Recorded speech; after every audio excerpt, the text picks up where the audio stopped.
It's a good story to end on because it is part of Labour's sort of animal friendly sort of policies they're putting together at the moment. Which we're actually going to discuss more now. They actually include other things like, should the live export of animals for slaughter be stopped? And it could be the end of the badger cull as well, and a review of animal testing too. You'll know, of course, the Port of Ramsgate has had many protests over the years about export of live animals for slaughter. Labour County Councillor for Ramsgate, Karen Constantine, is a vegetarian. Very happy with these proposals, if I can say that. Some people, though, are critical this morning. They're saying you're just playing catch-up with the Conservatives on animal welfare. Do you agree with that?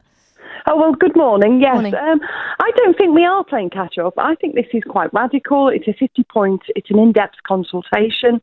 And if you really think about it, Labour, the party that ended fox hunting, have always had animal welfare at the forefront.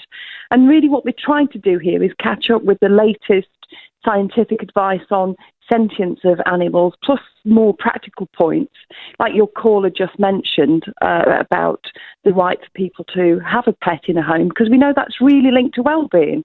So it's a really good thing to do that if it doesn't actually create problems for the landlord. And I think things like ending the badger cull and tighter regulation around fox hunting are only for the good, really. Well, look, as the snowflake of this show, I absolutely agree with these policies and I think they're great. But a cynic would also say that perhaps these policies are just to kind of make sure that you cement the younger vote, i.e., you're doing this so that young people who are perhaps more likely to be vegetarian, more likely to be in favour, are just going to vote Labour. Well, I think the younger generation are much more likely to be vegan, actually, rather than vegetarian. That's quite a trend at the moment. Yeah. No, I don't think it's that at all. I think actually we are known as a nation of animal lovers, and I think Labour is very much at the forefront of animal welfare, and I think this is about doing the right thing for people and doing the right thing for animal welfare. I mean, the idea of being able to get veterinary, discounted veterinary services for people with low incomes is only for the good of local people, but it's also for the good of the animals. So it's just common sense. Should we be nervous that when we leave the EU, these laws might not be carried over? Well, I suppose the purpose of leaving the EU is that we have more control over our own laws and regulation. I mean, the only good thing to come out of leaving Brexit, really, is the opportunity to ban live animal exports, which are a huge issue here in Ramsgate and in Dover. I mean, thousands of locals find this absolutely repugnant and want it stopping.